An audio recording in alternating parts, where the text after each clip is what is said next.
Paralyzed surgeon's daughter meets a black homeless boy. What happened next shocked everyone. She had everything money could buy, except the one thing she needed most, the ability to walk.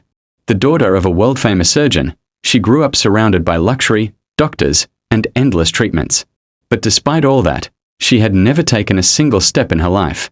Wheelchairs, therapy sessions, surgeries, nothing worked. Her father believed science had reached its limit. But then, on a quiet afternoon, a boy with nothing, no home, no wealth, no family name, knelt in front of her and whispered 4 words that would change everything. "Let me try."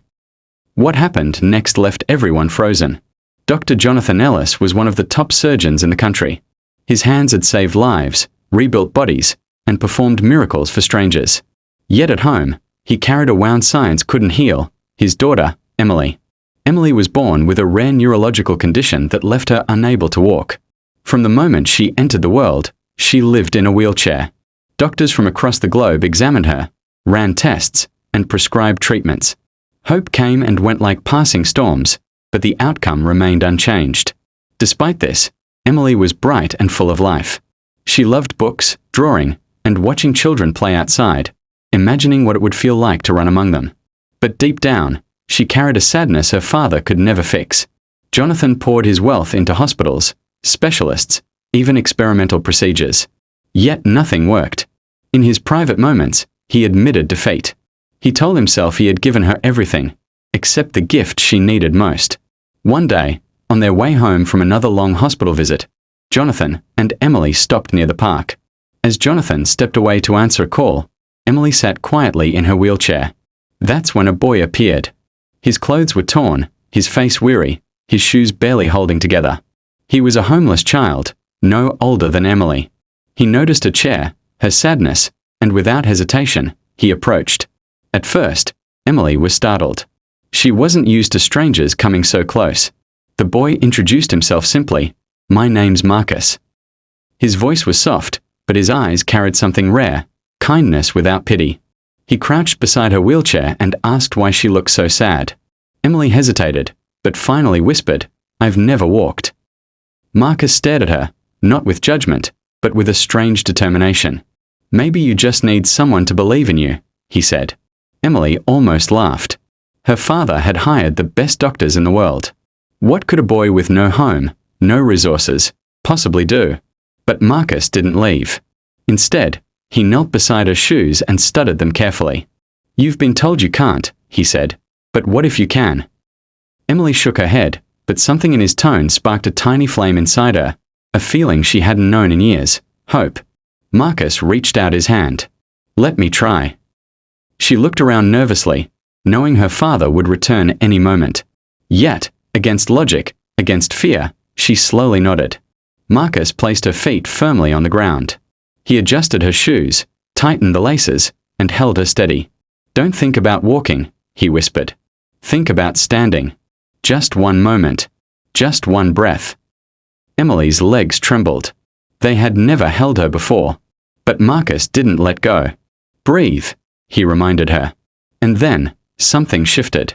Her knees shook violently, but for the first time in her life, Emily's body lifted from a chair. She was standing. Not for long, not perfectly, but standing. Tears filled her eyes. I'm up," she gasped. Marcus smiled. "See, you had it in you all along." But just as quickly, her father's voice boomed from across the park. "Emily." Jonathan rushed over, his face pale with panic as he saw his fragile daughter standing with the help of a ragged homeless boy. Jonathan froze in disbelief. His daughter, who doctors said would never rise from her chair, was standing, supported only by a boy who had nothing to his name. "Sit her down." Jonathan shouted, his voice sharp with fear. He rushed forward, terrified that one wrong move could harm her fragile body. But Emily cried out, "No, Daddy, please. Look, I'm standing." Her legs shook, her hands clutched Marcus for balance, but she was upright. For a father who had spent millions seeking answers, the sight was almost unbearable. Jonathan's hands trembled. He wanted to pull her back into the chair, back into safety, back into the certainty of what doctors had told him. But the look on Emily's face stopped him cold. She wasn't afraid. She wasn't fragile. She was alive, experiencing a miracle he couldn't explain. Marcus held her steady, his expression calm, almost knowing. "She's stronger than you think," he said softly. Jonathan's throat tightened. For the first time, he realized it wasn't his money, his hospitals, or his science that had failed her. It was his belief. He had treated her like a patient to be fixed, not a child who needed faith. Emily stood for only a few seconds more before her knees buckled and she fell gently back into Marcus's arms. But those few seconds were enough. They had changed everything. Jonathan dropped to his knees beside his daughter, tears streaming down his face. He had spent his life saving others, yet it took a homeless boy to show him the one thing Emily needed most: belief. Emily clutched Marcus's hand and whispered, "I stood, Daddy. I really stood."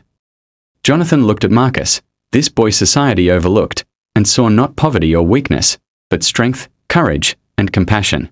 He reached into his wallet, ready to offer money, but Marcus shook his head. "I don't need that," the boy said. "Just promise you'll never stop believing in her."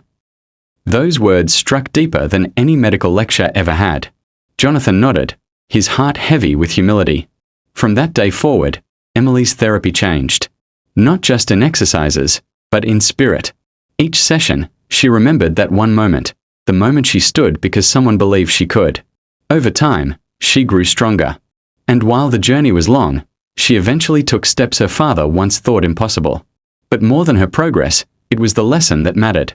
Hope doesn't always come from where you expect. Sometimes, the world's greatest healers aren't the ones with degrees or wealth, but the ones with faith. And so Jonathan often asked himself, and now left for the world to consider, if a homeless boy with nothing can spark a miracle with only belief, what excuse do the rest of us have for giving up?